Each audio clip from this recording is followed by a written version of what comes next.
Hey everyone, let's jump into a seller opportunity. So we are here in the opportunities home screen. We've already added our sellers as a contact to the system, and now we are ready to upload the opportunity and add them to our pipeline.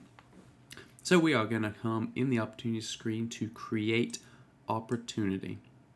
Right here, super important thing to pay attention to: what is the opportunity type? This can't be changed later, guys, so make sure you start it off with the correct type. It does default to listing, and in this example we are going to do a listing opportunity. We will find our client's name, just typing in a few of the letters. Again, they're already added as a contact. If you guys have more than 2 people on the contract, you can only add 2 sellers on this screen or 2 buyers on this screen. But when you get to DocuSign, you can add as many signers to your envelope as you wish.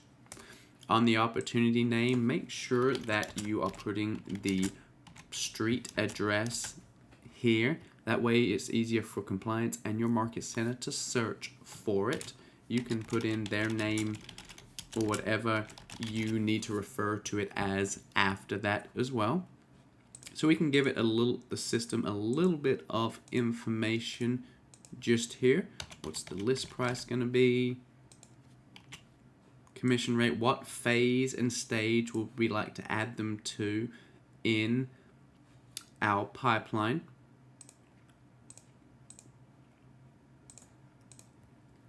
And we're going to go ahead and create. And again, we can move phases and stages from within the opportunity home screen. So once we hit create, we're going to be looking at a similar screen from the buyer opportunity. So again, we're in the details just here. So like in the other video, we mentioned if you're looking to track your data, know your numbers at a higher level, we need to make sure we edit this screen just here and come in and talk about, when was the appointment scheduled? When was the appointment won? Or the agreement won, sorry. When was the contract date signed? And all that's going to help tracking, knowing your numbers, and being able to go into reports and getting more out of them. Right here under property address, you can see where it says select from listings. We can click on that tab and we can go ahead and add our listings if one of them is there. If we don't have our listing there, or maybe the property is not even on the market yet, we can edit that little pencil and just go ahead and give it the address. We'll save it and you'll see it'll add the address there, and it will update the information here as well. So you do need to have, under the offers and commissions tab, you can't submit it until there is a listing or an address up here. So you'll click this button and attach your listing, or you'll click edit here under the details and you'll type in your property address. The seller profile, that is going to relate to, do your clients have your consumer app downloaded? Because if they do, there is a guide that we can send to them and move them along, just like the Domino's pizza tracker, letting you know that your pizza's being made, that it's now in the oven, that it's now being boxed. We can have more detailed instructions and updates to our sellers and buyers through client updates. And so definitely make sure you check out our videos on client updates as well. Moving into the documents section, a couple of extra things that we'll notice compared to the buyer screen. Here on the left side, when we're talking about folders, we now have a listed, under contract, and closed.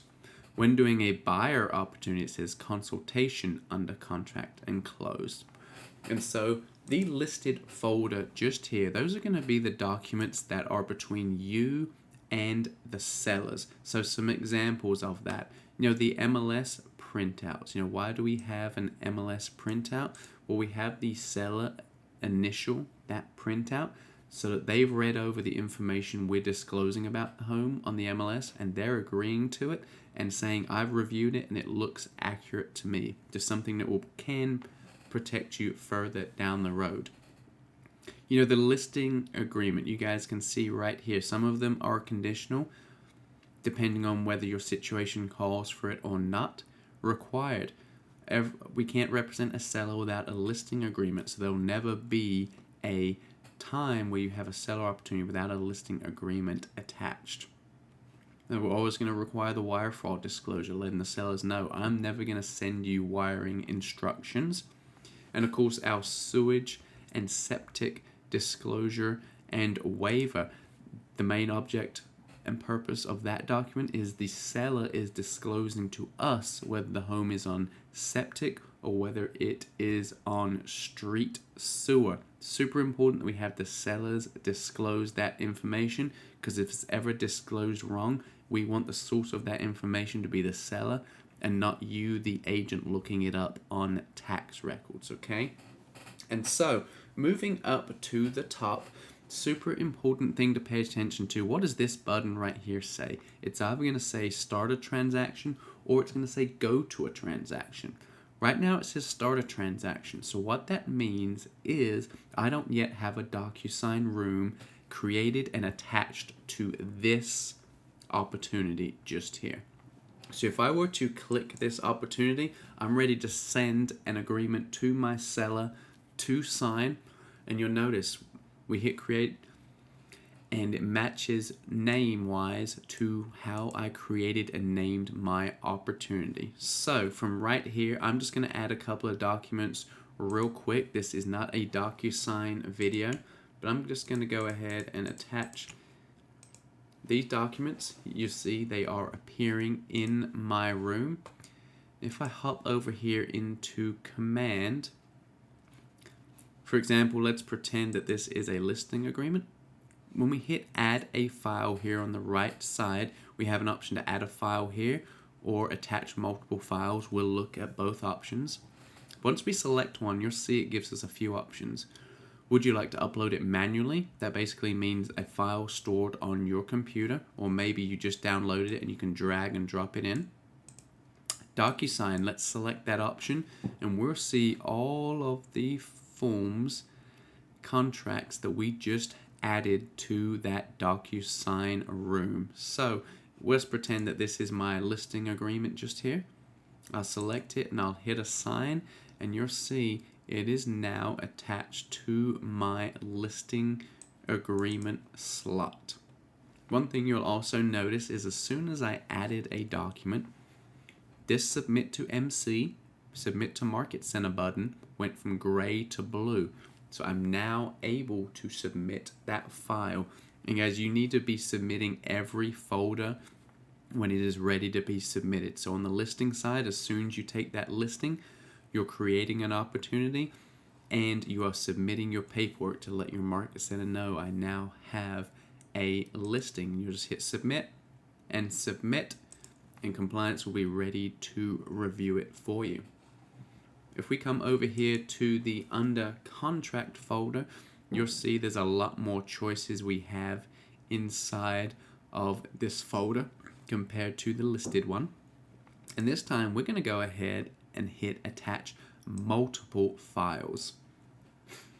We're going to select DocuSign again, and then we're just going to go ahead and add a few all at once. So there is my purchase and sale. There is my conventional exhibit. Amendment number 1. Some instructions to closing attorney and so on. And when I hit attach, you're going to notice that we'll have multiple files all added at once. So a little bit of a time saver there. The biggest time saver is really starting the transaction and making sure DocuSign and Command are connected, because if you don't connect them, you've either got to work out how to connect it, or you're going to be downloading every document from your DocuSign room and uploading it from your computer. It'll only take a couple of minutes to do that, but anytime we can save some time, that is a great thing for our day. So over on the left side, make sure you're paying attention. Right now it says open. That means it is waiting on me to take the next action. This folder here, once I hit submit, will then get changed to submitted. Once it has been reviewed, it will either be green and approved, or it will be red and returned with a message text icon to the right of it. If you click on it, it will tell you a message from compliance letting you know what you're missing, what needs to be corrected, and you'll simply remove the file and add a new one. So we can remove it, then we can add a new one and resubmit that, just letting them know here's what I added. And once it is fully approved here in your listed and your under contract folder, you'll be able to submit a DA, a disbursement authorization request, to your office. Once it is signed and sent back to you, you can give that to the closing attorney, and the closing attorney will cut all the checks at the closing table, including the one personally written to you. And then you'll bring the other checks for the market center, for FMLS, maybe a referral fee, to the market center, and those will be dispersed for you to the according parties. So make sure you check out our next video when it comes to the offers and commissions tab. That is a separate folder. One last note, you have the option to add a custom folder just here. So I usually just would label this additional documents. We have to spell it correctly, of course. Create the folder. It's now down here, and so I can add whatever I want to this folder. Maybe it is a maybe it is the approval from the lender for the buyer. Maybe you've got your new construction floor plans that you want to have kept here. Maybe it's the inspection report. Just upload it to a custom folder. These folders are only for you. Compliance will be able to see them. However, you won't be able to submit documents from here. But if there's something needed for compliance and where you're trying to put it, you just don't see that spot, add it to the custom folder and just let compliance know it's in there, and they'll be able to assist you with it. So check out the next video on offers and commissions. This was our listing opportunities. I appreciate you all watching, and see you in the next video.